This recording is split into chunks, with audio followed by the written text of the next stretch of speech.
Image encyclopedia.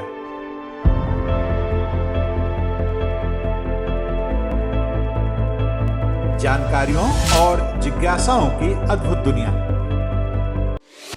Hello दोस्तों, अपने इस चैनल के हर वीडियो में हम आपको किसी एक विषय की विश्वसनीय तथ्यों के सहित पूर्ण जानकारी देंगे। ऐसी जानकारी जिसकी तलाश में स्कूल कॉलेज के छात्रों से लेकर सभी तरह के प्रतियोगी छात्र रहते हैं। हमारी ये वीडियो उन लोगों के लिए भी बहुत उपयोगी साबित होंगे जो जनरल नॉलेज में रुचि रखते हैं और कौन बनेगा करोड़पति जैसे कार्यक्रमों में हिस्सा लेकर सफल होना चाहते हैं। तो दोस्तों, आइए आज का वीडियो शुरू करते हैं। लेकिन उससे पहले आपसे एक अनुरोध कि अगर अब तक आपने हमारे इस चैनल को सब्सक्राइब नहीं किया है तो कृपया कर लें और हाँ, बेल आइकन का बटन दबाना ना भूलें, जिससे हर नया वीडियो सबसे पहले आपको मिले। हमारी ये आदतें जो विज्ञान के लिए पहेली हैं। दोस्तों, अगर आपको लगता है कि एक कोरोना वायरस की जटिल पहेली ही पूरी दुनिया के वैज्ञानिकों का सिरदर्द है तो भूल जाइए। कोरोना वायरस तो फिर भी अचानक सामने आई समस्या है जिसे अंततः वैज्ञानिक काबू में कर ही लेंगे। लेकिन विज्ञान के सामने कुछ सवाल तो ऐसे हैं जो दशकों नहीं बल्कि सदियों से एक पहेली के रूप में मौजूद हैं, मगर विज्ञान आज तक इनका कोई सटीक जवाब नहीं ढूंढ पाया। हालांकि ऐसा नहीं है कि विज्ञान ने इन सवालों का कोई जवाब नहीं दिया या नहीं ढूंढा या ढूंढने की कोशिश नहीं की। असली बात यह है कि उसके द्वारा ढूंढे गए जवाबों पर भी कई सवाल खड़े हो गए हैं।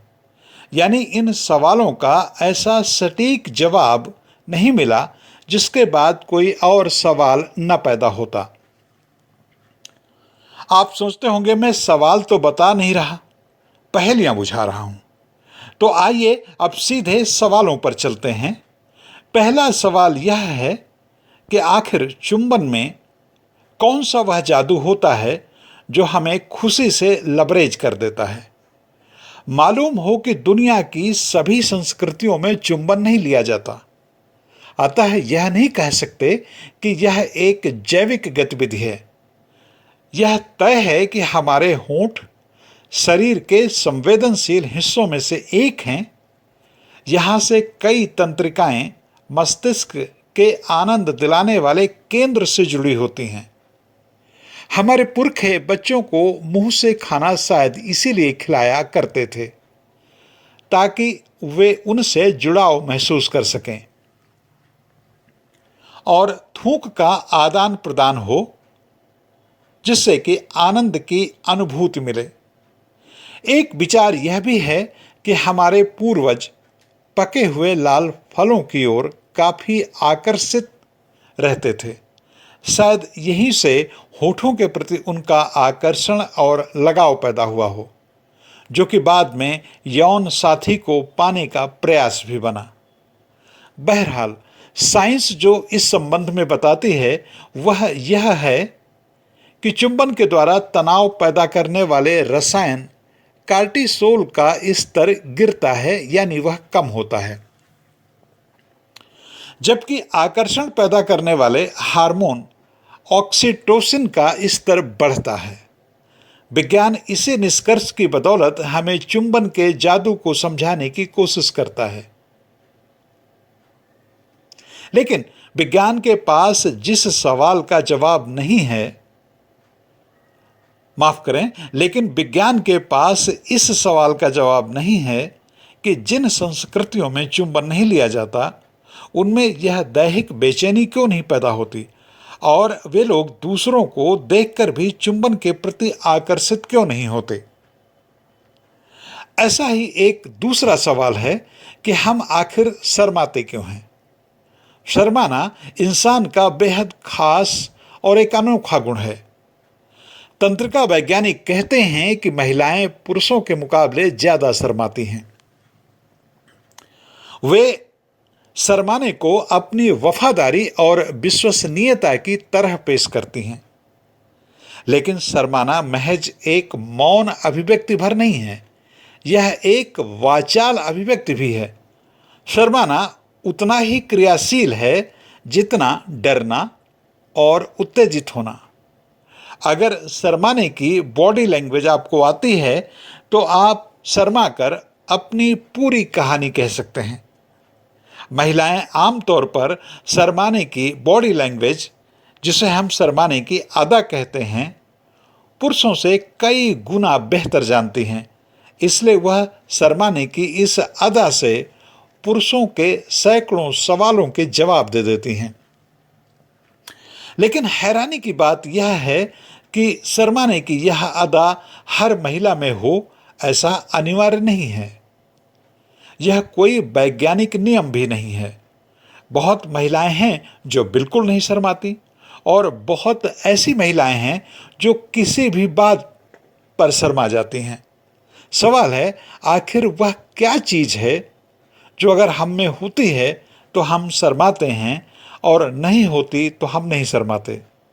दशकों के रिसर्च के बावजूद आज तक वैज्ञानिक इस बात का पता नहीं लगा पाए कि आखिर कुछ लोग क्यों शर्माते हैं और कुछ लोग क्यों नहीं शर्माते। शर्माने की अदा भी एक पहेली है दोस्तों। यही बात हंसने के सवाल पर भी है। धरती में इंसान एकमात्र ऐसा जीव है जो हंस सकता है। इंसान के अलावा पूरे जीव जगत में कोई भी दूसरा जीव ऐसा नहीं है जो हंसता हो। हंसने की बेढंगी कोशिश जरूर बंदर और गोरिल्ला करते हैं, लेकिन वह इंसान के जैसे बहुत कुछ कहने, सुनने और व्यक्त करने वाली हंसी नहीं होती। हंसने से हमें अच्छा महसूस होता है। कई बार कोई व्यक्ति बहुत गुस्से में होता है, लेकिन उसे हंसा दो तो उसका पूरा गुस्सा छूमंतर हो जाता है। लेकिन आज तक ठीक ठीक इस सवाल का जवाब कोई वैज्ञानिक नहीं ढूंढ पाया कि हम हंसते क्यों हैं और बाकी जानवर क्यों नहीं हंस पाते। वास्तव में हंसने से कहीं ज़्यादा हंसने के बारे में जानना जटिल है। तमाम अध्ययन बताते हैं कि हंसी के चुटकुलों पर ही नहीं, हम अनोखी टिप्पणियों पर भी खूब हंसते हैं। वैसे हंसने का सबके पास एक ही पैमाना नहीं होता, इसलिए यह नहीं कह सकते कि इस बात पर हर कोई हंसेगा ही। दुनिया में भांति भांति के लोग हैं। किसी को किसी बात पर हंसी आती है, किसी को किसी दूसरी बात पर। दुनिया में एक भी ऐसा यूनिवर्सल चुटकुला नहीं है, ऐसी कोई यूनिवर्सल कहानी नहीं है जो सबको हंसा दे। विज्ञान अभी तक हम हंसते क्यों हैं इसका पूरी तरीके से सटीक जवाब नहीं खोज पाया, और ना ही इस सवाल का कि बाकी जीव हंसते क्यों नहीं हैं। विज्ञान इस सवाल का भी सटीक और सबको संतुष्ट कर देने वाला जवाब नहीं ढूंढ पाया कि हम सपने क्यों देखते हैं। हालांकि वैज्ञानिकों ने इस सवाल का बहुत विस्तृत जवाब दिया है, लेकिन उनका यह लंबा चौड़ा जवाब एक किस्म से अनुमान भर है। विज्ञान के मुताबिक सपनों के चलते हमारी भावनाएं व्यवस्थित होती हैं और इस दौरान हकीकत के अनुभवों से इतर तनाव पैदा करने वाले हार्मोन भी पैदा नहीं होते। सपनों के कारण याददाश्त बढ़ती है और हम समस्याओं को भी हल कर लेते हैं, लेकिन अब भी यह तय नहीं है कि हमें सपने आते ही क्यों हैं। कुछ वैज्ञानिक कहते हैं कि जो चीज़ें हमारे अवचेतन मन में मौजूद होती हैं वही हमें सपनों के रूप में दिखती हैं, लेकिन दुनिया में 50% सपने ऐसे भी नहीं होते जो सिर्फ हमारे अवचेतन या जिन गतिविधियों से हम रूबरू हों उन्हीं से संबंधित आएं। न जाने ऐसे कितने लोग हैं जिन्हें हर दिन ऐसे सपने आते हैं जिनका उनकी गतिविधियों से या उनके इतिहास से दूर दूर तक का कोई लेना देना नहीं है। इसलिए कहा जा सकता है कि हमें सपने क्यों आते हैं, विज्ञान के पास इस सवाल का अभी कोई स्पष्ट या बिल्कुल संतुष्ट कर देने वाला जवाब नहीं है। तो दोस्तों, आपने देखा कि विज्ञान के पास कैसे उन कई सवालों के जवाब हैं ही नहीं जिनसे हम अक्सर टकराते हैं और परेशान होते रहते हैं। दोस्तों, आपको यह वीडियो कैसा लगा हमें कमेंट करके जरूर बताएं और यह भी बताएं कि आपको किस तरह का वीडियो देखना पसंद है। हम आपकी पसंद के मुताबिक भी वीडियो बनाएंगे। इस वीडियो में शोध, आलेख और स्वर मेरा यानी लोकमित्र गौतम का था।